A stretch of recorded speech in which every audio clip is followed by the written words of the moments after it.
या मकुन बा पीले बाना दोस्ती या बेना कुन खाना ए दर खुर्द पील। एक किस्सा मने पड़े गেল खूब मजार। हजरत আতাউল্লাহ শাহ বুখারী রহমাতুল্লাহ আলাইহি নাম শুনছেন না? হ্যাঁ না, ভালো করে সবাই কথা কয় না। সৈয়দ আতাউল্লাহ শাহ বুখারী নবীজির সন্তান, আওলাদে রাসূল, নবীজির সন্তান এবং নবীজির একদম সিল মারা সন্তান। সিল মারা সন্তান কেমনে? হযরত আব্দুল্লাহ দরখাস্তি রহমাতুল্লাহ আলাইহি মদিনা শরীফ গেছেন, রওজা পাকে সালাম দিয়ে ঘুমাইছেন। ঘুমের মধ্যে স্বপ্ন দেখেন নবীজি বলতেছেন, এই আব্দুল্লাহ তুই পাকিস্তানে ফিরে যা, আর ওখানে গিয়ে আমার ছেলে আতাউল্লাহ শাহ বুখারীর আমার সালাম দিবি। নবীজি নিজের ছেলে বলছেন, আমার ছেলে এই আতাউল্লাহ শাহ বুখারী। আতাউল্লাহ শাহ বুখারী রহমাতুল্লাহ আলাইহি উনি যখন বয়ান করতেন, তেলাওয়াত যখন করতেন, তেলাওয়াতের অবস্থা ছিল যে ওনার তেলাওয়াতে মনে হইতো যেন আসমান থেকে কেবলই কোরআন নাজিল হইতেছে, এরকম মনে হতো ওনার তেলাওয়াত। না, এক মজলিসের মধ্যে ছিল কাদিয়ানীদের মাহফিল, সভাপতিও কাদিয়ানী, বক্তাও কাদিয়ানী, শ্রোতাও কাদিয়ানী। উনি মনে মনে বললেন, এই কুত্তার দল কি কয় না কয় যায় এত একটু শুনতে হবে, পরে তো ওদেরকে সাইজ করতে হবে। এই মনে মনে ভাইবা উনিও মাহফিলে গেছেন। উনি টুপি মাথায় দিতেন না। উনি মনে মনে বলতেন যে আমরা খ্রিস্টানের গোলাম হয়ে রয়েছি, টুপি হলো ইজ্জতের নিদর্শন, এই টুপি কেন মাথায় দিব? টুপি সেদিন মাথায় দিব যেদিন এই ইংরেজদেরকে বিতাড়িত করতে পারবো, তার আগে টুপি মাথায় দেব না। এই ছিল ওনার সিদ্ধান্ত। এ কারণে উনি খালি মাথায় থাকতেন, বড় বাবরি চুল ছিল ওনার। আতাউল্লাহ শাহ বুখারী রহমাতুল্লাহ আলাইহি তো উনি ওই কম্বল গায়ে দিয়ে, শীতকাল তো, আজকে ভালো শীত দেখতেছি, শীতকাল তো কম্বল গায়ে দিয়ে মাহফিলের মাঝখানে বসছেন কম্বল মুড়ি দিয়া। ওনারা যাতে কেউ না চেনে, তো উনি কম্বল মুড়ি দিয়ে চুপচাপ শুনতেছেন। তো বক্তা খুতবা টুতবা পড়ে আউযুবিল্লাহ বিসমিল্লাহ পড়ে কেবল কোরআন শরীফের আয়াতে টান দিছে, আর উনি কম্বলের ভিতর থেকে আওয়াজ দিছেন, এই আল্লাহর কালাম শুদ্ধ করে পড়। মানে কোরআন শরীফ ভুল পড়ছে, আল্লাহর কালাম শুদ্ধ করে পড়, উর্দুতে বলছেন। সভাপতি বলে, কি আপ কোন হে, কে আপনি? উনি আস্তে করে কম্বলটা খালি মাথার থেকে সরাইছেন। সরানোর পরেই ওরা দেখে, আরে আমাদের এক নম্বর শত্রু আতাউল্লাহ শাহ বুখারী আমাদের মাহফিলে হাজির, আমাদের এক নম্বর মানে শত্রু উনি হাজির। কম্বল সরানোর পরে এখন সভাপতি বলতেছে, শাহজি আপ ওহা কিউ, এধার আ যাইয়ে, ওখানে কেন, এখানে এসে যান। এখন আসছে স্টেজে। ইজ্জত যদি আল্লাহ দেয়, কেউ তার ইজ্জত করতে পারে? একা কাদিয়ানীদের ভিড়ের মধ্যে সভাপতি বলতেছে, স্টেজে আসেন, স্টেজে আসছে। হযরত কোন আয়াত ভুল পড়ছে একটু শুদ্ধ করে দেন। তো উনি মাইক সামনে নিয়ে কেবল এক আয়াত তেলাওয়াত করছেন, যে আয়াতটা ভুল পড়ছিল। তেলাওয়াতের সাথে সাথে পুরা মজমা বলে, কি শাহজি আর পড়ো, শাহজি আরো পড়েন। আর এক আয়াত পড়ছেন, আর এক আয়াত পড়ার পরে এরপরে কয় যে আর পড়িয়ে, আরো পড়েন। আর এক আয়াত পড়ছেন, এরপরে আরো পড়েন, না আর পড়বো না, আর পড়বো না, পড়তে পারি, শর্ত আছে। কি শর্ত? আয়াতের তর্জমাও করব, একটু কথাও বলবো। ঠিক আছে, আপনার যা মনে চাই করেন। সভাপতিও বলতেছে, শ্রোতাও বলতেছে, আপনার যা মনে চাই তাই করেন, কিন্তু কোরআন শরীফ পড়েন। এই তেলাওয়াত করছেন, তর্জমা করছেন, কিছু কথা বলছেন। ওই মজলিসের শেষে সভাপতি, বক্তা, শ্রোতা সব কাদিয়ানী তওবা করে সচ্চা পাক্কা সুন্নি মুসলমান হয়ে গেছে। শীতের কারণে বসতে আপনাদের কষ্ট হইতেছে মনে হয় না? না, কিছু ছিল, কিছু উঠে চলে গেল। আপনারা যারা বসে আছেন, কষ্ট করে বসে আছেন, এজন্য আল্লাহ পাক জাযায়ে খায়ের দান করুক। তো প্রতিকূল অবস্থায় যদি কেউ কিছু করে তখন তার শক্তি বাড়ে। তুন্দে বাদে মুখালিফ সে না ঘবরাও উকাব, ইয়ে তো চলতি হ্যায় তুঝে উঁচা উড়ানে কে লিয়ে। বাতাস যখন প্রতিকূল হয় তো বাস পাখি আরো উপরে উঠে, আরো উপরে উঠে। ঠিক তেমনি ভাবে কষ্ট করে কেউ যখন দ্বীনের পথে হাঁটে, আল্লাহ তার ঈমানি তারাক্কি দান করে। এই জন্য আপনারা যারা এখন বসে আছেন, আমরা দেখতেছি এখানে বসেও ঠান্ডা লাগে, তা আপনারা যারা ওখানে বসে আছেন আপনাদের খুব কষ্ট হইতেছে। এই কষ্ট নিয়ে যে বসে আছেন, আল্লাহ তাআলা দেখে খুশি হইতেছেন। তো আল্লাহ তাআলা যদি আপনার দিকে তাকাই একটু মুস্কি হাসি দিয়ে দেন, এর থেকে বড় পাওয়া আর কি আছে? জন্য সবাই শুকর আদায় করি আলহামদুলিল্লাহ। আমাদের অত্র অঞ্চলের উলামা পরিষদের সভাপতি, কোনাবাড়ি উলামা পরিষদের সভাপতি হযরত মাওলানা শফিকুল ইসলাম সাহেব দামাত বরাকাতুহুম, উনি উপস্থিত হয়েছেন। আমি বললাম যে চলেন একসাথে যাই। তো ওনারে বললাম যে শ্রোতা দরকার, তো তা আমার যদি এমন একজন শ্রোতা থাকে আর তো শ্রোতা লাগে না। শ্রোতা যদি একজনও হয় শ্রোতার মতো, তাহলে তার দাম কত? ভারতের, অখণ্ড ভারতের প্রথম শিক্ষামন্ত্রী আর প্রথম প্রধানমন্ত্রী তো জওয়াহরলাল নেহরু। ওই নেহরুর সময় যে প্রথম শিক্ষামন্ত্রী ছিলেন উনি একজন মৌলানা ছিলেন। মানুষের মনে করে মৌলানারা কোনো কামের না, আসলে ক্ষেত্র দেয় না, তো কোনো চান্স দেয় না, সুযোগ দেয় না, দিলে দেখা যায় যে তার থেকে সেরা কেউ হয় না। তো ওই সময় শিক্ষামন্ত্রী ছিলেন মৌলানা আবুল কালাম আজাদ রহমতুল্লাহ। তো মৌলানা আবুল কালাম আজাদ সাহেব উনি আবার তাফসির করতেন, কোরআন শরীফের তাফসির করতেন। ওই তাফসির করতেন একটা না, পুরো কোরআন শরীফের তাফসির করতেন, এই 1.5 মাসের মতো সময় লাগতো। তো ওনার ওই তাফসিরে এই 400-500 মানুষ তারা একটানা শুনতো। তো কোনোদিন 3 ঘন্টা, কোনোদিন 4 ঘন্টা ওই তাফসির করতেন। তো যেদিন তাফসির শেষ হবে আগামীকাল, তার আগের দিন এক বুড়া আসছে। তো বুড়া ऐसे सलाम दिए बोलते से सुना था मौलवी अबुल कलाम आज़ाद की तफसीर होने वाली है। শুনছিলাম যে মৌলভী আবুল কালাম আজাদের তাফসির হবে। তো উনি বললেন, আরে বুढ़ा, तफसीर तो आइंदा कल खत्म हो जाएगी।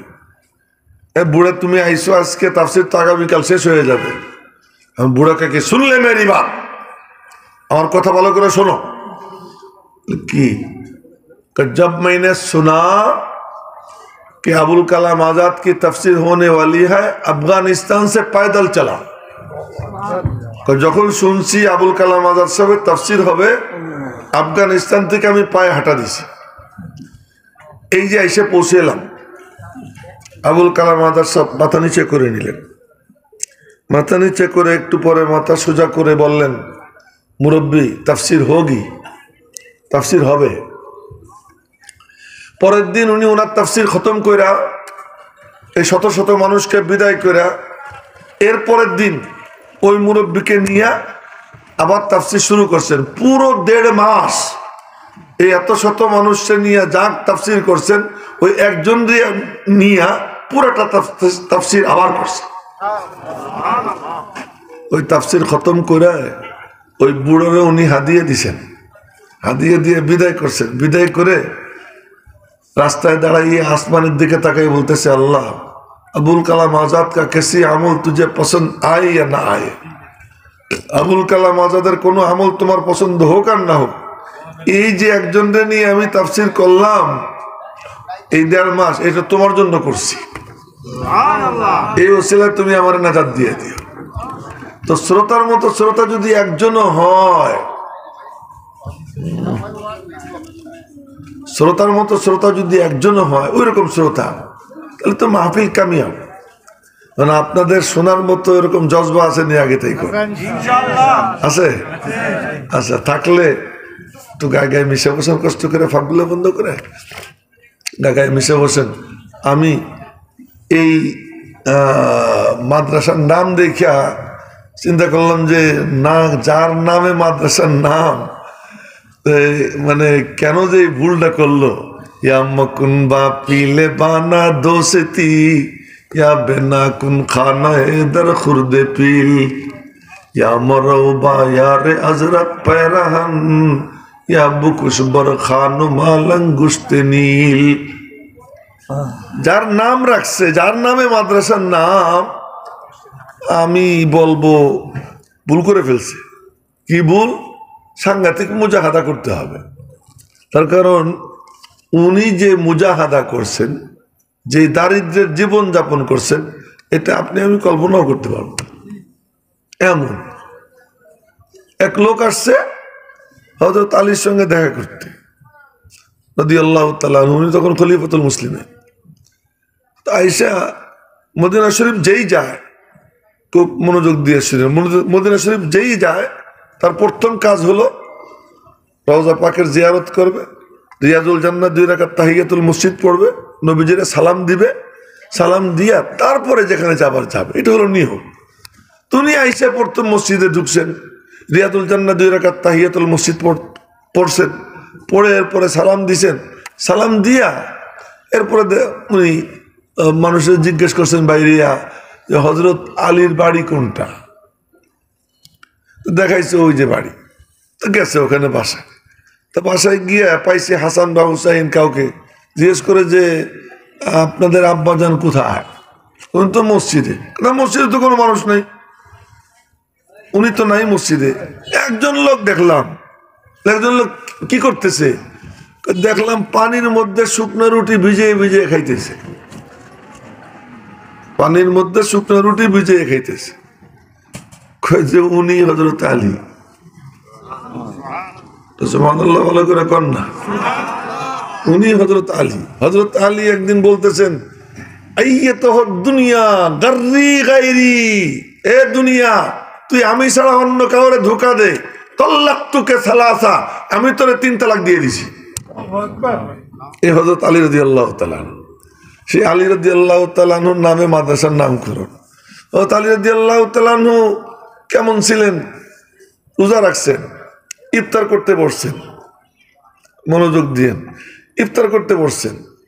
একটা রুটি ওনার সামনে, একটা রুটি ফাতেমার সামনে, একটা রুটি, উনিও রোজা, ফাতেমাও রোজা, হাসান হুসাইনও রোজা, বান্দিও রোজা, 5 জন রোজা।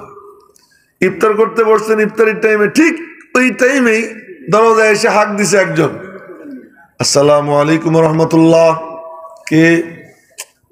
কথা বলে কারা এখানে? যে কে? আমি একজন ক্ষুধার্ত ফকির, আমার একটা কিছু খাবার দেন।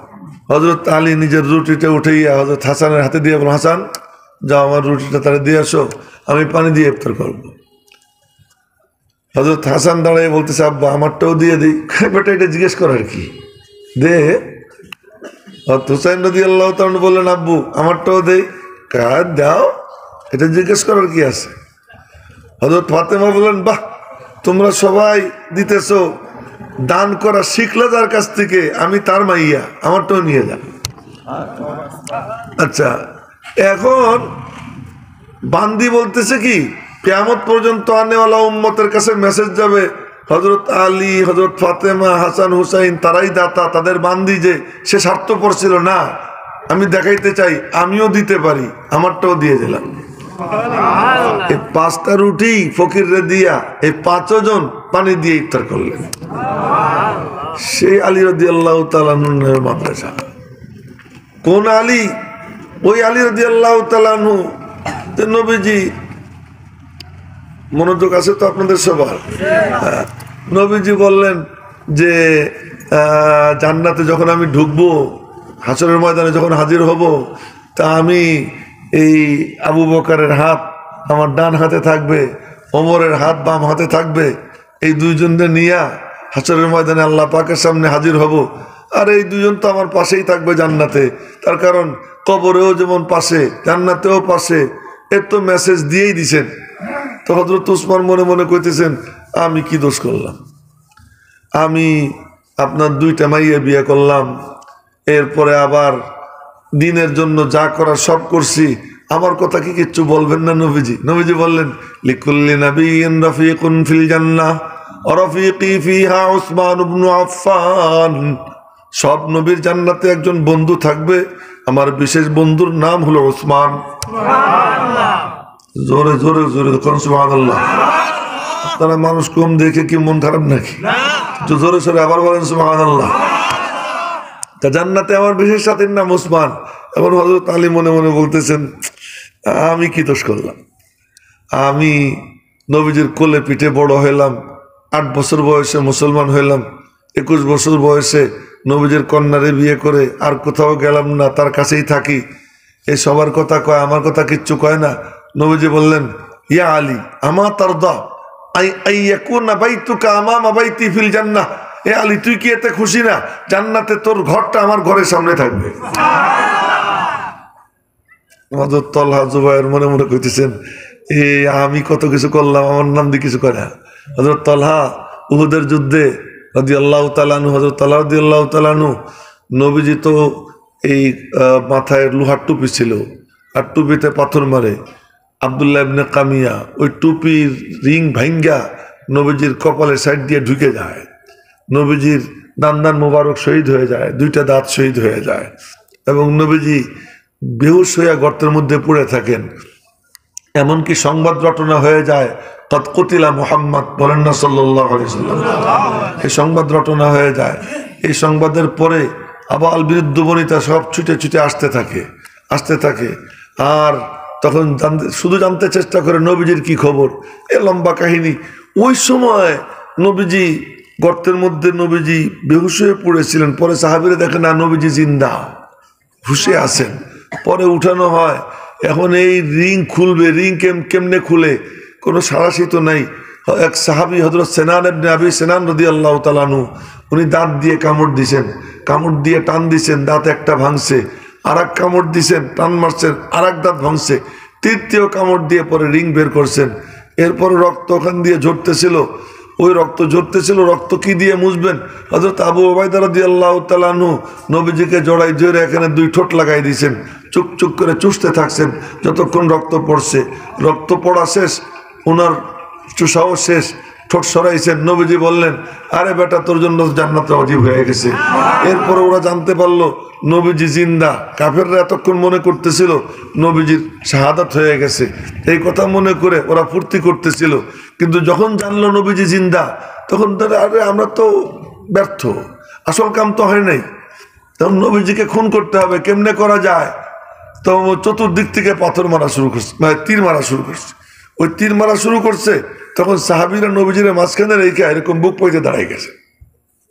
অস্ত্র শস্ত্র নাই, বুকরে ঢাল বানাইছেন আর নবীজির দিকে তাকাইতেছেন এমনি পিছনে, যে নবীজির কোনো কষ্ট কিছু লাগে কিনা। এরপরে বলে, ইয়া রাসূলুল্লাহ, আপনি একটু মাথা নিচে করেন। বলতে সাহাবীরা, মাথা নিচে করেন।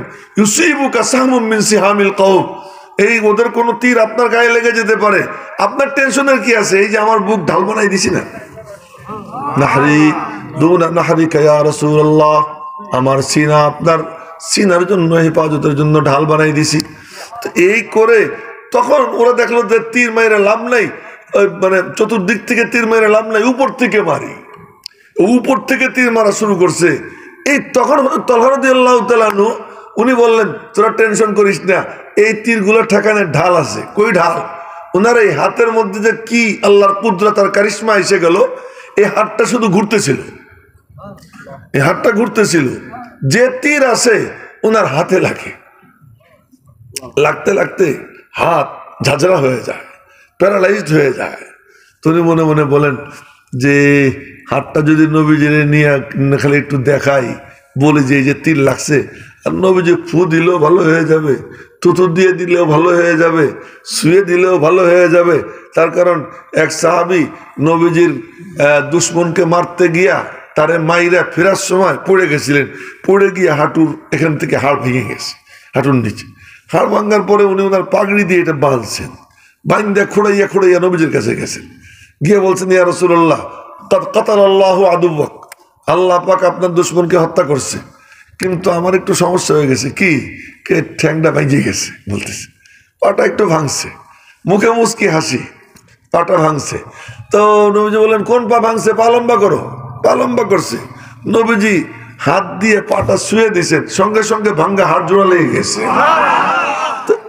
তালহা মনে মনে বলে, আমি গেলে আমার হাত এরকম একটু শুয়ে দিলে হাত তো ভালো হয়ে যাবে, হাত তো ভালো হয়ে যাবে, হাত ভালো বানাবো না। এক সাহাবীর তীর লাইগা চোখ উঠে গেছে, চোখ। তো চোখটা হাতে নিছেন, হাতে নিয়ে নবীজির কাছে গিয়ে বলে, ইয়া রাসূলুল্লাহ, চোখটা একটু জায়গা মতো সেট করে দেন। কি আজীব না, সেট করে দেন। নবীজি বললেন, কেন, কি দরকার? সবর করো, জান্নাত পাবা। আমারে জান্নাত দেওয়ার জন্য কি আল্লাহর আমারে কানা বানানোর দরকার আছে নি, যে আমারে কানা বানাইয়া জান্নাত দিতে হবে? তো নবীজি বললেন, কি কি ব্যাপার সেবার কি? আমি নতুন বিয়ে করছি, স্বাভাবিক হয়, আমি বিয়ে করছি, আমার বিবির কাছে যাব, আমার একটা চোখ কানা, তা আমার লজ্জা লাগবে, আমি আল্লাহর কাছে চোখও চাই, জান্নাতও চাই, করতেছি।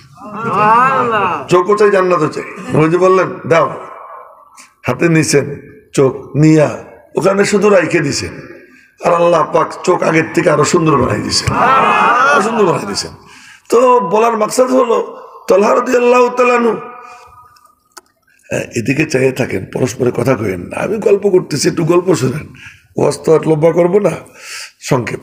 তো এখন তলহা রাদিয়াল্লাহু তাআলা আনহু উনি মনে মনে বলতেছেন ওর চোখ ভালো হয়ে গেছে, ওর ঠ্যাং ভালো হয়ে গেছে, যে যায় শুয়ে দিলেই ভালো হয়ে যায়, আমি যদি যাই আর আমারও যদি শুয়ে দেন আমার হাত ভালো হয়ে যাবে, হাসরের ময়দানে আল্লাহরে দেখাবো কি? আল্লাহরে দেখানোর জন্য একটা কিছু রাখতে হবে না? এই হাত এরকমই থাকবে, এই হাত এরকমই থাকবে। হাসরের ময়দানে আল্লাহ জিজ্ঞেস করবেন তলহা কি নিয়ে আসছিস? বলবো দেখো হাতের দিকে চাইয়া তোমার দোস্তের হেফাজতের জন্য আমার হাতকে আমি প্যারালাইসিস বানাই নিয়ে আসছি, প্যারালাইজ করে নিয়ে আসছি।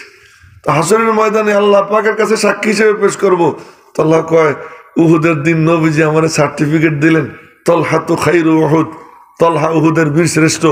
আজ তো নবীজি আমার কথা কিছু বলতেছেন না। এদিকে জুবায়ের উনি মনে মনে বলতেছেন নবীজি আমার কথা কিচ্ছু বলেন না কেন? তার কারণ খন্দকের যুদ্ধের ওই রাত্রিতে যখন ঝড় আসলো আর ঝড়ে সব তছনছ হয়ে গেল কাফেরদের, তখন নবীজি বলতেছিলেন মাইয়াতিনি বিখবরিল কওম, যে কাফেরদের খবরটা আমার কে আইনে দিবে? কারো হিম্মত হয় নাই। আবু বকর, ওমর, উসমান, আলী এদের কারো হিম্মত হয় নাই। আমি তো বলছিলাম আনা আনা আনা তিনবার, পরে আমি গিয়ে খবরটা এনে দিলাম। নবীজি ঘোষণা দিলেন সব নবীর একজন বিশেষ সহকারী থাকে, হাওয়ারিয়া জুবায়ের, আমার বিশেষ সহকারী হলো জুবায়ের। আজকে দিন নবীজি আমার কথা কিচ্ছু বলে না। নবীজি বললেন জান্নাতে সব নবীদের বিশেষ খাদেম থাকবে, আমারও দুইজন বিশেষ খাদেম থাকবে, ওই খাদেম দুইজনের নাম তলহা আর জুবায়ের। এরকম করে করে নবীজি বলতেন। তা আমার বলার মাকসাদ হলো এই যাদের নাম সেরাদের লিস্টে, এই সেরাদের লিস্টের একজন হলেন কি? হযরত আলী রাদিয়াল্লাহু তাআলা আনহু। হযরত আলীর বৈশিষ্ট্য ছিল অর্থনৈতিকভাবে সাংঘাতিক দরিদ্র ছিলেন, খুব দরিদ্র ছিলেন, এবং ওনার আব্বাও খাজা আবু তালেব দরিদ্র ছিলেন, দরিদ্র ঘরের সন্তান ছিলেন। এবং নবীজি হযরত আলী রাদিয়াল্লাহু তাআলা আনহুকে যখন করেন, ওনার কাছে কন্যা বিয়ে দেন, অনেক মানে করে কষ্টে কষ্টে কিছু দিচ্ছেন উনি না হযরত আলী। সেই আলী রাদিয়াল্লাহু তাআলার নামে মাদ্রাসা, তাই বললাম যে মাদ্রাসার নাম রাখছে যে মৌলানা বাবাজিরে বলবো অনেক মুজাহাদার সম্মুখীন হইতে হবে। ইয়া মাকুন বা পিলে বানা দোস্তি, ইয়া বেনা কুন খানা এ দর খুরদে পিল। এক কিস্তা মনে পড়ে গেল খুব মজার। হযরত আতাউল্লাহ শাহ বুখারী রাহমাতুল্লাহ আলাইহি নাম শুনছেন না? হ্যাঁ না, ভালো করে সবাই কথা কয় না। সৈয়দ আতাউল্লাহ শাহ বুখারী নবীজির সন্তান, আওলাদে রাসূল, নবীজির সন্তান, এবং নবীজির একদম সিল মারা সন্তান। সিল মারা সন্তান কেমনে? হযরত আব্দুল্লাহ দরখাস্তি রহমতুল্লাহ আলাইহি মদিনা শরীফ গেছেন, রওজা পাকে সালাম দিয়ে ঘুমাইছেন। ঘুমের মধ্যে স্বপ্ন দেখেন নবীজি বলতেছেন এই আব্দুল্লাহ তুই পাকিস্তানে ফিরে যা, আর ওখানে গিয়ে আমার ছেলে আতাউল্লাহ শাহ বুখারীর আমার সালাম দিবি। নবীজি নিজের ছেলে বলছেন আমার ছেলে এই আতাউল্লাহ শাহ বুখারী। আতাউল্লাহ শাহ বুখারী রাহমাতুল্লাহ আলাইহি উনি যখন বয়ান করতেন, তেলাওয়াত যখন করতেন, তেলাওয়াতের অবস্থা ছিল যে ওনার তেলাওয়াতে মনে হইতো যেন আসমান থেকে কেবলই কোরআন নাজিল হইতেছে, এরকম মনে হইতো ওনার তেলাওয়াতে। না, এক মজলিসের মধ্যে ছিল কাদিয়ানীদের মাহফিল, সভাপতিও কাদিয়ানী, বক্তাও কাদিয়ানী, শ্রোতাও কাদিয়ানী। উনি মনে মনে বললেন এই কুত্তার দল কি কয় না কয় যায় এত একটু শুনতে হবে, পরে তো ওদেরকে সাইজ করতে হবে। এই মনে মনে ভাইবা উনিও মাহফিলে গেছেন। উনি টুপি মাথায় দিতেন না। উনি মনে মনে বলতেন যে আমরা খ্রিস্টানের গোলাম হয়ে রয়েছি, টুপি হলো ইজ্জতের নিদর্শন, এই টুপি কেন মাথায় দিব? টুপি সেদিন মাথায় দিব যেদিন এই ইংরেজদেরকে বিতাড়িত করতে পারবো, তার আগে টুপি মাথায় দেব না। এই ছিল ওনার সিদ্ধান্ত। এ কারণে উনি খালি মাথায় থাকতেন, বড় বাবরি চুল ছিল ওনার। আতাউল্লাহ শাহ বুখারী রাহমাতুল্লাহ আলাইহি তো উনি ওই কম্বল গায়ে দিয়ে, শীতকাল তো, আজকে ভালো শীত দেখতেছি, শীতকাল তো কম্বল গায়ে দিয়ে মাহফিলের মাঝখানে বসছেন কম্বল মুড়ি দিয়া, ওনারা যাতে কেউ না চেনে। তো উনি কম্বল মুড়ি দিয়ে চুপচাপ শুনতেছেন। তো বক্তা খুতবা টুতবা পড়ে আউযুবিল্লাহ বিসমিল্লাহ পড়ে কেবল কোরআন শরীফের আয়াতে টান দিছে, আর উনি কম্বলের ভিতর থেকে আওয়াজ দিছেন এই আল্লাহর কালাম শুদ্ধ করে পড়। মানে কোরআন শরীফ ভুল পড়ছে, আল্লাহর কালাম শুদ্ধ করে পড়, উর্দুতে বলছেন। সভাপতি বলে কি, আপ কোন হে, কে আপনি? উনি আস্তে করে কম্বলটা খালি মাথার থেকে সরাইছেন।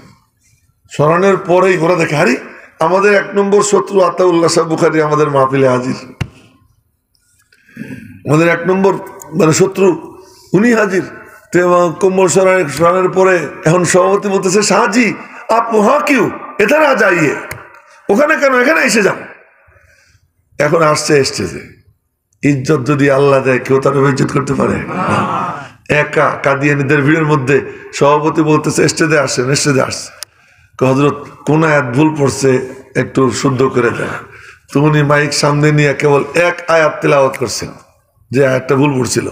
তেলাওয়াতের সাথে সাথে পুরা মজমা বলে কি, শাহজি আর পড়ো, শাহজি আরো পড়েন।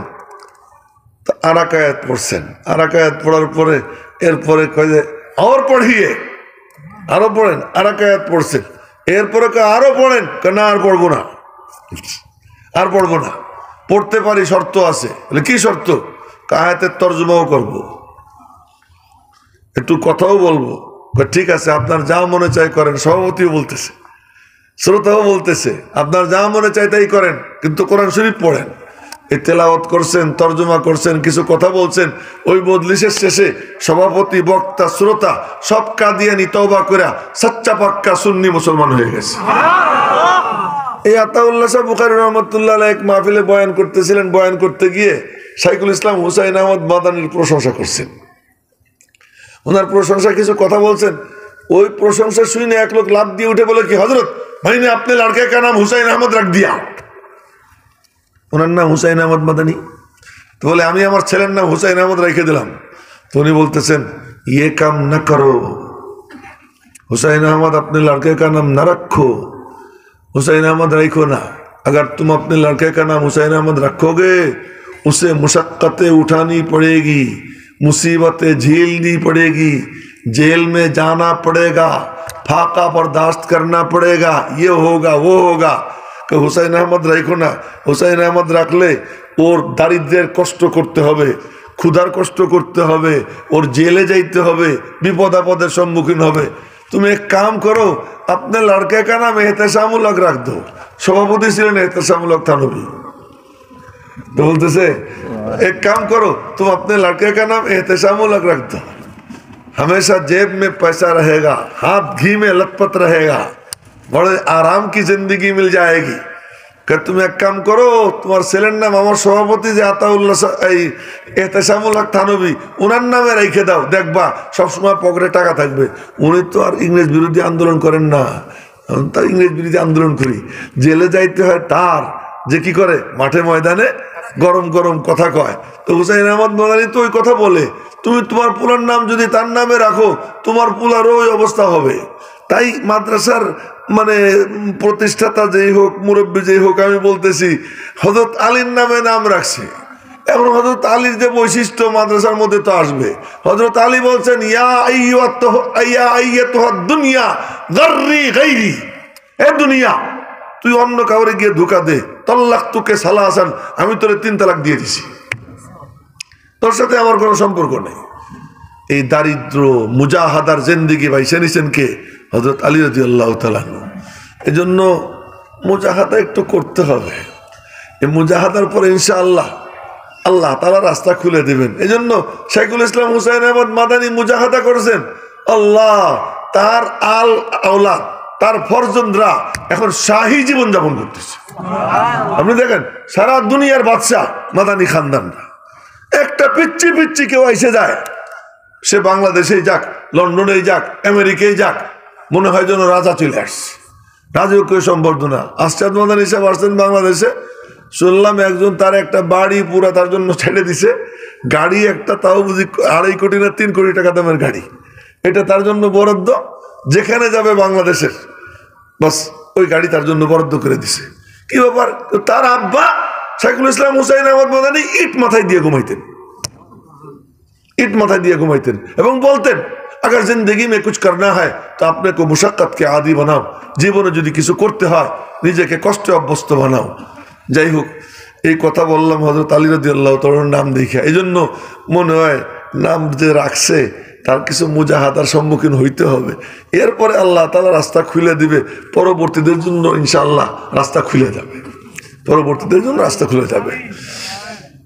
এখন বলি আপনাদের উদ্দেশ্যে দুই একটা কথা, সেটা হলো কি, মাদ্রাসা, দ্বীনি প্রতিষ্ঠান, এটা কি জিনিস? যে এলাকায় যে মাদ্রাসা হয় ওই এলাকার জন্য ওই মাদ্রাসা তাদের জন্য জান্নাতের যানবাহন হয়ে যায়। যারা এই মাদ্রাসায় চড়বে, এই মাদ্রাসার ভেলায় চড়ে আল্লাহ তাদেরকে জান্নাতে পৌঁছবার তৌফিক দিয়ে দিবেন। এটা নূহ আলাইহিস সালামের কিস্তির মতো, যারা মাদ্রাসায় চড়বে মুক্তি পাবে, মাদ্রাসার থেকে সম্পর্ক ছিন্ন করবে।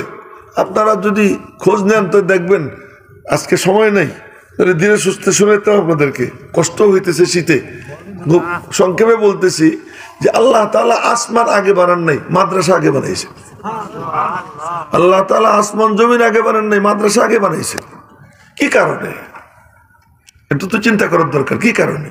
নবীজি নিজের থাকার ঘর আগে বানান নাই, আগে মসজিদ বানাইছেন। নবীজি আগে মসজিদ বানাইছেন। আল্লাহ পাক পৃথিবীতে প্রথম বাইতুল্লাহ শরীফ বানাইছে, ইব্রাহিম আলাইহিস সালামকে দিয়া নির্মাণ করাইছে। এই নির্মাণ করাইয়া এই ইতিহাস অনেক লম্বা, মানে আব্বাজান আদম বানাইছেন, ওইটা বাদ দিয়ে দিছি আমি। বলছি ইব্রাহিম আলাইহিস সালাম বানাইতে সময় কি বলতেছেন? আল্লাহ এই যে ঘর বানাইলাম, এইটা আসলে আন্তর্জাতিক মাদ্রাসা। এই ঘরটা আন্তর্জাতিক কি মাদ্রাসা। কেন? এই ঘরের জন্য যে দোয়া করছেন, সেই দোয়ার মধ্যে শেষ দোয়া যেটা, রব্বানা ওয়াবআস ফীহিম রাসূলাম মিনহুম ইয়াতলু আলাইহিম আয়াতিকা ওয়া ইউআল্লিমুহুমুল কিতাবা ওয়াল হিকমাতা ওয়া ইউযাক্কিহিম ইন্নাকা আনতাল আজিজুল হাকীম। রব্বে করিম, আন্তর্জাতিক মাদ্রাসা বানাইলাম। এই মাদ্রাসার ছাত্রছাত্রী অনেক হবে আমি জানি, তুমি আমাকে জানাইয়ে দিছো। এই ছাত্রছাত্রীদেরকে মানুষ করে গড়ে তোলার জন্য একজন মুআল্লিম দরকার, একজন উস্তাদ দরকার। তোমার কাছে উস্তাদ ভিক্ষা চাই। আগে পৃথিবীতে গোটা দুনিয়াকে আল্লাহ তাআলা ঠিক করার জন্য আন্তর্জাতিক মাদ্রাসা খানায় কাবা বানাইছে। এটা আন্তর্জাতিক মাদ্রাসা। এবং ওই মাদ্রাসা নির্মাণ করাইয়া নির্মাণকারী যে আল্লাহ পাক তারে দিয়ে দোয়া করাইছেন, আমার কাছে দোয়া করো।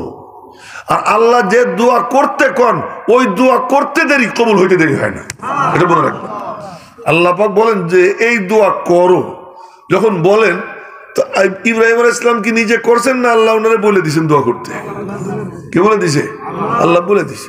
আল্লাহ যে দোয়া করতে বলেন, এই জন্য কোরআন শরীফে যেসব জায়গা আছে উল না, এটা একটা নুকতা, চিকন কথা বলতেছি মনে রাখেন। যেখানে আছে কুল, বলো, বলার পরে যে দোয়া আল্লাহ শিখিয়ে দিয়েছেন, ওই দোয়া করতে দেরি, কবুল হইতে দেরি হবে না। যেমন বাপ মার জন্য দোয়া আল্লাহ বলছেন, বল অকুল রব্বিরহামহুমা কামা রব্বায়ানি সগীরা। আল্লাহ বলতেছেন বল বল, এ ছেলে এ মেয়ে, অমুকের ছেলে অমুকের মেয়ে, তুই বল। কি বলবো? রব্বিরহামহুমা কামা রব্বায়ানি সগীরা। আল্লাহ পাক বলতেছেন বল, হে রব্বে করিম, তুমি দয়া করো, রহম করো, মায়া করো, মমতা করো, স্নেহ করো, আদর করো আমার পিতা মাতারে, যেমন তারা আমারে করেছিল ছোটবেলায়, আমি যখন ছোট ছিলাম। এই দোয়া আল্লাহ শিখিয়ে দিয়েছেন। তার মানে কি? বলে তুই দোয়া করতে দেরি, আল্লাহ পাকের কবুল করতে দেরি হবে না। এই জন্য সন্তানের দোয়া পিতা মাতার জন্য সাথে সাথে কবুল হয়ে যায়, সাথে সাথে কি হয়ে যায়? কবুল হয়ে যায়। এই একটা। আরেকটা হলো আল্লাহ পাক শিখিয়ে দিয়েছেন, বলো। এখানে যারা ছাত্র আছে, উলামা ইকরাম আছে, তারা এটা মনে রাখবে বিশেষ করে। অকুল রব্বি জিদনি ইলমা, অকুল রব্বি জিদনি ইলমা, তুই বল রব্বি জিদনি ইলমা, হে রব্বে করিম আমার এলেম বাড়াই দাও। এলেম বাড়াই দেওয়ার দোয়া যে করে, সাথে সাথে দোয়া কবুল হয়ে যাবে। কেন? যেমন কথার কথা, আমার পকেটে টাকা আছে, আমি কইলাম মৌলানা শফিক সাহেবের কথার কথা, আপনি আমার কাছে টাকা চান, আমি আপনারে দিব। ওনারে বললাম, উনি যদি বলে দেন, এখন যদি আমি না দিই, আমার মতো অভদ্র আছে দুনিয়া এখন? হ্যাঁ, আল্লাহ পাকের কাছে রহমতের খাজানা, আল্লাহ পাকের কাছে রহমতের কি খাজানা, মাগফিরাতের খাজানা। এই খাজানা আল্লাহ বলতেছেন তুই আমার কাছে বল, ওই সূরা কোন সূরা? অকুর রব্বিগ, সূরা মুমিনুনের শেষ আয়াত সম্ভবত। অকুর রব্বিগফির ওয়ারহাম ওয়া আনতা খায়রুর রাহিমিন। অকুল, তুমি বলো, এ রব্বে করিম, ইগফির, মাফ করে দাও, ওয়ারহাম, দয়া করো, ওয়া আনতা খায়রুর রাহিমিন। আল্লাহ বলছেন বলতে, এই বলার পরে যদি কেউ বলে, এখন আল্লাহ যদি কয় তোর জন্য মাগফিরাতের গেট বন্ধ, তোর জন্য রহমতের গেট বন্ধ, এটা আল্লাহর শানে মানায় না। আল্লাহর শানে কি মানায় না। এই জন্য যেখানে আল্লাহ বলছেন তুই বল, ওখানে সাথে সাথে কবুল হয়। নবী ওহী ছাড়া বলেন না। নবী কি ওহী ছাড়া বলেন না? তো নবী বলতেছেন রব্বানা ওয়াবআথ ফীহিম রাসূলাম মিনহুম ইয়াতলু আলাইহিম আয়াতিক ওয়া ইউআল্লিমুহুমুল কিতাবা ওয়াল হিকমাতা ওয়া ইউযাক্কিহিম ইন্নাকা আনতাল আজিজুল হাকীম। আল্লাহ আন্তর্জাতিক মাদ্রাসা বানাইলাম, এই মাদ্রাসার একজন মুআল্লিম তোমার কাছে ভিক্ষা চাই। মুআল্লিমের কাজ কি হবে? শিক্ষকের কাজ কি হবে? 1 নম্বর, তোমার পক্ষ থেকে নাজিল করা আয়াত তিলাওয়াত করবে। এই যে আমরা আপনাদের সামনে কোরআন শরীফ পড়ি, কোরআন শরীফ কি করি? পড়ি। এই তিলাওয়াত করা নবীজির দায়িত্ব। হাফেজে কোরআন যারা, তারা তিলাওয়াত করে। কারি সাহেবরা কোরআনে কারিমের তিলাওয়াত করে। তিলাওয়াত করা নবীজির একটা দায়িত্ব।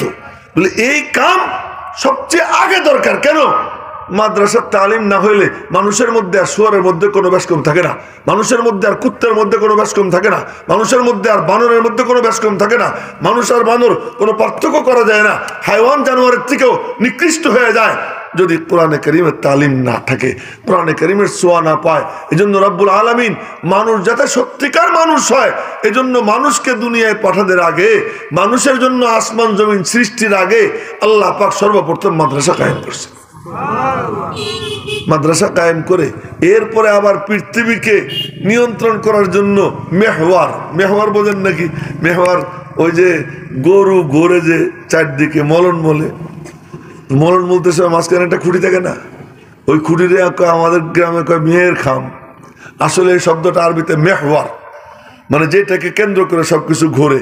এই খানায় কাবাকে কেন্দ্র করে গোটা দুনিয়া ঘুরতেছে। এটা হলো মিডেলে।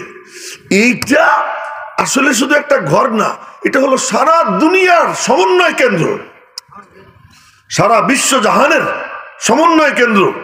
এই কেন্দ্র বানাইয়া আব্বাজান ইব্রাহিম দোয়া করছেন, আল্লাহ আন্তর্জাতিক মাদ্রাসা তো বানাইলাম, এখানে ভর্তি হবে কেমনে? আমাদের শফিক সাহেব হুজুরের মাদ্রাসায় ভর্তি হইতে গেলে ফরম নাও, কত ফরমের দাম, কথার কথা 200 টাকা। 200 টাকা দিয়ে ফরম কিনবে, ফরম কিনা ফরম পূরণ করো, পূরণ করে অমুকের কাছে যাও, এরপরে সে বলে দিবে এই, এরপরে হুজুরের কাছে যাও, হুজুর বলে দিবে অমুকে পরীক্ষা নাও, পরীক্ষা নিল, পরীক্ষা নিয়ে বললো হাইটারে ভর্তি করা যায়। এবার হুজুরের কাছে যাবে, হুজুর বলবেন ভর্তি করো, মঞ্জুর হলো, এখন যাও অফিসে ভর্তি হও, ফি কত? 2500, 3000, 3500, যাই হোক, তা ফি দিয়ে ভর্তি হইতে হবে। কিন্তু এই আন্তর্জাতিক মাদ্রাসার ছাত্রছাত্রী কি হবে? যে অন্তর থেকে বলবে লা ইলাহা ইল্লাল্লাহ মুহাম্মাদুর রাসূলুল্লাহ, বলেন না লা ইলাহা ইল্লাল্লাহ মুহাম্মাদুর রাসূলুল্লাহ, যেই বলবে সেই মাদ্রাসার ছাত্রছাত্রী হয়ে যাবে। এই ছাত্রছাত্রীগুলোকে মানুষ করার জন্য একজন উস্তাদ তোমার কাছে ভিক্ষা চাই। ওই উস্তাদের কাজ কি হবে? 1 নম্বর, ইয়াতলু আলাইহিম আয়াতিক, তোমার আয়াতের তিলাওয়াত করবে। ওই আল্লিমুহুমুল কিতাবা ওয়াল হিকমা, এবং কিতাব আর হিকমতের শিক্ষা দিবে। হিকমত মানে সুন্নত, এর বিভিন্ন ব্যাখ্যা আজকে থাক।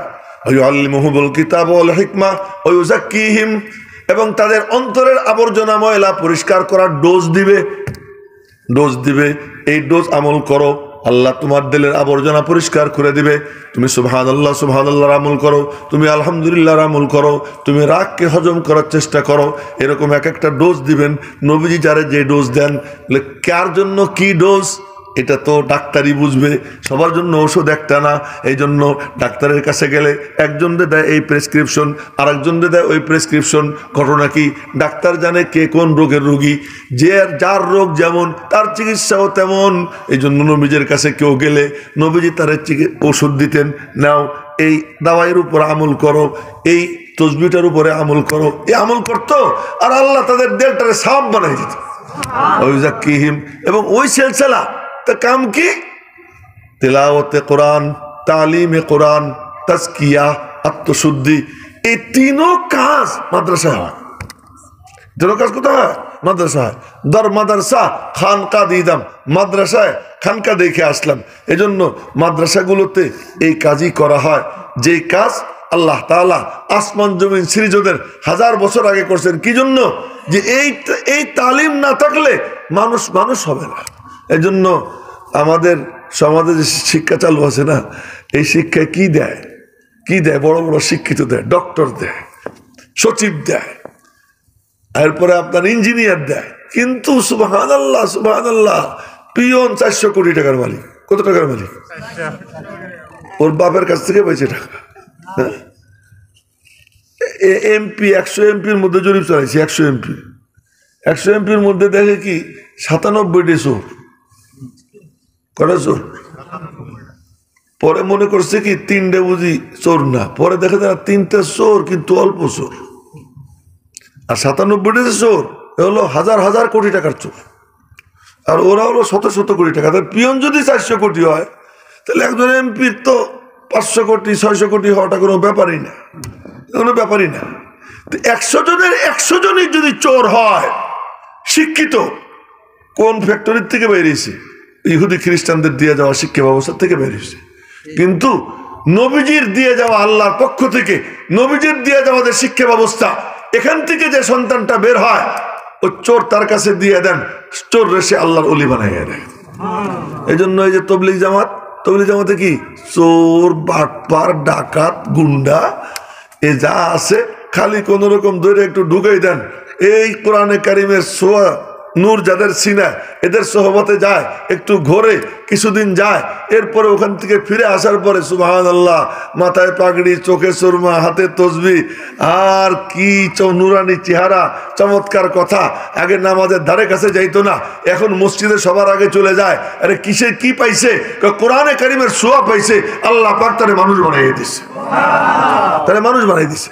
আমাদের কাউকে যদি ওদের কাছে দিয়ে দেই, সুবহানাল্লাহ, যদি ওদের অফিসে গিয়ে চাকরি শুরু করে দেয়, কয়েকদিন পরে দেখা যায় হুজুরের টুপি পড়ে গেছে, টুপি নাই। দাড়ি লম্বা ছিল, এখন দেখা যায় ওই হুজুরের দাড়ি আস্তে আস্তে ছাড়তে মোটামুটি কাছাকাছি চলে আইছে। এখন ওই যে আম চোষার পরে যে থাকে, দেখা যায় অতটুকু রয়েছে না। কয়েকদিন পরে দেখা যায় পাঞ্জাবি খাটো হইতে হাঁটুর উপরে উঠে যায়। এরপরে দেখা যায় কি মাশাআল্লাহ সাফারি পরে ফেলাইছে। আমাদের এই প্রতিষ্ঠানের কেউ যদি তোমাদের কাছে যায়, ওরে তোমরা শুয়োর বানাও, তোমাদের কোন শুয়োর আমাদের কাছে দাও, আমরা আমাদের হুজুররা ওলামায়ে কেরাম তাকে কি বানাই দেয়? ফেরেশতার উপরে উঠিয়ে দেয়। এটা কোরআনে কারীমের শুয়োর বরকত। এই জন্য কোরআনে কারীমের তালিম এইটা, তার কারণ কি করিলে কি হয় এ তিনিই জানে, যিনি স্রষ্টা, আর কেউ জানে না। আবার কথাটা বলতেছি, কি করিলে কি হয় এটা তিনিই জানেন, যিনি কি সৃজনকারী। না, এই যে আমার মোবাইল, আপনার মোবাইল, কি করিলে কি হয় বলে কে জানে? যে মোবাইলটা বানাইছে। কোনখানে টিপ দিলে কি হবে, এই জন্য তার ক্যাটালগ আছে। ওই ক্যাটালগ অনুযায়ী যদি চালায় মোবাইল চলবে। ক্যাটালগ যদি না থাকে, মোবাইলটা পরে কি হয়ে যায়? ভাঙ্গাড়ির দোকানের দ্রব্য হয়ে যায়। ওই মানে এমনি ওজন করে দ্রব্য হিসেবে এটা বিক্রি করে দেওয়া লাগে, কেউ কোনো মূল্যই থাকে না। ঠিক তেমনি ভাবে মানুষ, এ যদি ক্যাটালগ অনুযায়ী না চলে, ওই মানুষটা এরকম হয়ে যায়। আর যদি ক্যাটালগ অনুযায়ী চলে, ওটা ঠিক থাকে। আর সেই ক্যাটালগের নাম হলো কোরআন। দিয়েছে আল্লাহ পাক দিয়ে দিয়েছেন। আল্লাহ জানেন আমি বানাইছি এদেরকে, আমি জানি কি করিলে কি হয়। নামাজ পড়লে ওর এই হবে, জিকির করলে এই হবে। তাই তো আল্লাহ বলেন, আলা বিযিক্রিল্লাহ তাতমাইন্নুল কুলুব। মনের অশান্তি, মনে দাউ দাউ করে আগুন জ্বলে। আগুন নিভানোর জন্য কি করে? একটু সাফারি পার্কে গিয়ে ঘুরে আসি। সাফারি পার্ক না দিকে কি পার্কে? সাফারি পার্কে ঘুরে আসি, ঘুরে টুরে আসে, দেখে আগুন আরো জ্বলে। আচ্ছা বলেন তো একটা কথা, পোড়া হয়েছে এই জায়গা কোথায়? এই পিছনে এখানে। আর এই মলম ডলে কোথায়? গাড়ে। হবেনি? ভালো হবেনি? হ্যাঁ, ঘাড়ে ফোড়া হয়েছে আর মলম ডলে কোথায়? পিঠে। ভালো হবে? তো তোমার রোগ হলো কলবে, আর তুমি গায়ে বাতাস খাও। বলদ কোথাকার! তোমার দেলের এই আবর্জনা, এই কষ্ট, এই আগুন, এটা নিববে কে দিয়া? রব্বুল আলামিন বলেন, আলা বিযিকরিল্লাহ তাতমাইন্নুল কুলুব। মসজিদে চলে যা, নামাজ পড়, কোরআনে কারিমে তিলাওয়াত কর, যা একটু কষ্ট করে নিজের টাইনে টুইনে নিয়ে যা। এটা যদি করিস দেখবি আল্লাহ পাক তোর মনের অশান্তির আগুন নিভিয়ে দেবেন। এটা আল্লাহ জানেন। এই জন্য আল্লাহ পাক প্রেসক্রিপশন দিচ্ছেন কোথায়? কোরআনে কারিমে। এই কোরআনে কারিমের তালিমি হয় কি? মাদ্রাসায়। এই জন্য আমরা আর যাই শিখি না শিখি, আমাদের কোরআন সকলের জন্য শেখা জরুরি। অন্তত দেখে পড়তে পারি নিজে, এতটুকু এলেম অর্জন করা জরুরি। যখন এটা হয়ে যায় তো তার জিন্দেগির পুঁজি হয়ে যায়। স্কুলে পড়ে পড়ুক, কলেজে পড়ে পড়ুক, বিশ্ববিদ্যালয়ে পড়ে পড়ুক, ডক্টর হোক, ডাক্তার হোক, ইঞ্জিনিয়ার হোক, সকালবেলা যদি পান্তা ভাত আর কাঁচা মরিচ পেঁয়াজ খায়, এরপরে আপনি তারে যাই খাওয়ান, ডেকুর দিলেই দেখা যাবে সকালে যা খাইছে না ওটার গন্ধ বাইরে, ওটার গন্ধ বাইরে। বাচ্চা কাচ্চারা ছোট্টবেলায় মাদ্রাসায় দেন, কোরআনে কারিম তার সিনার মধ্যে ঢুকানোর পরে এরপরে যাই পড়াবেন, কথা কইতে গেলে দেখা যাবে কোরআনে কারিমের ঢেকুর বের হইতেছে, কোরআনে কারিমের ঢেকুর বের হইতেছে। এই জন্য আল্লামা ইকবাল মরহুমের কথা দিয়ে কথা শেষ করতেছি। তুম শৌক সে কালিজ মে পড়ো पर्प पे झूलो, तुम शौक से कॉलेज में पढ़ो पर्प पे झूलो, जाइज के गुब्बारों में उड़ो चरख पे झूलो, लेकिन ये एक सुखन बंदे आजिज कर रहे याद, अल्लाह और अपनी हकीकत को न भूलो, अल्लाह और अपनी हकीकत को न भूलो। তোমার যা মনে চায় তাই করো।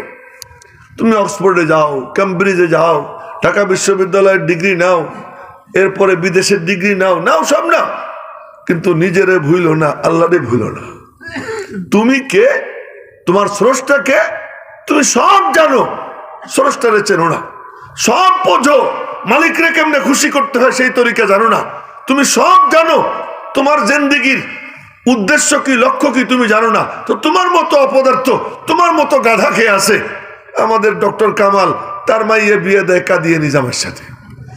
তো নিজের মেয়ে, নিজের সন্তান কাফেরের কাছে বিয়ে দিতেছে, তো সেই ডক্টর হয়ে কি লাভ? সেরা আইনজীবী বাংলাদেশের, ওর মতো মূর্খ, ওর মতো জালেম আর কে হইতে পারে বলেন আপনারা? যেখানে নিজের কন্যা হযরত আবু বকর সিদ্দিক রাদিয়াল্লাহু তাআলা আনহু নবীজিরে বলতেছেন, ইয়া রাসূলুল্লাহ, আমার কাছে খুব মনে চায় আপনি আমার জামাই হবেন, আমি আপনার শ্বশুর হব। তার জজবাটা দেখেন। একজন খোঁজে, হুজুর আমার একজন আলেম জামাই দেন, আমার মেয়েটারে আমি একজন আলেমের কাছে দিব, একজন হাফেজের কাছে দিব, একজন দিনদারের কাছে দিব। কিন্তু সে কাদিয়ানি, কাফের, তার কাছে এত বড় শিক্ষিত মেয়েটা তার কাছে দিছে, নিজের মেয়েটারে নিজে হাতে ধরে জাহান্নামের মধ্যে ফেলল। ওর শিক্ষার কি দাম আছে?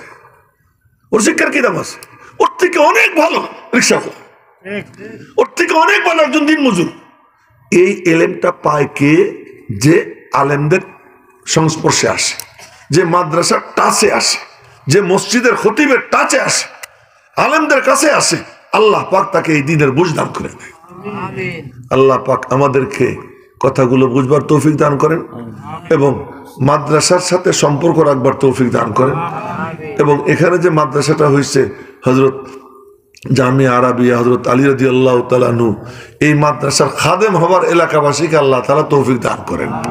মনে রাখবেন, যারা এই মাদ্রাসাকে এই নিয়তে যে আমরা হযরত আলীর নামে মাদ্রাসা, হযরত আলী রাদিয়াল্লাহু আনহুর সঙ্গে যেন আল্লাহ আমাদের হাসর করে দেয়, এই নিয়ত কইরা যারা এই মাদ্রাসার খেদমত করবে, আনা ইনদা জন্নি আবদি বি, বান্দা আমার সঙ্গে ব্যাপারে যেমন ধারণা করে আমি আল্লাহ ওর সাথে তেমন আচরণ করি। এটা হাদিস, হাদিসে কুদসি। সুতরাং এই ধারণা যে করবে যে আমি হযরত আলীর নাম আর কিচ্ছু দেখবো না, উনার নাম, উনার নামের কারণে এই মাদ্রাসার আমি খেদমত করবো, আল্লাহ পাক যেন আমার হাসর হযরত আলী রাদিয়াল্লাহু তাআলা আনহুর সঙ্গে করে দেয়। রাজি আছি তো ইনশাআল্লাহ? হ্যাঁ, এই নিয়ত করে মাদ্রাসার খেদমত করবো তো ইনশাআল্লাহ। আল্লাহ পাক সকলকে তৌফিক দান করেন।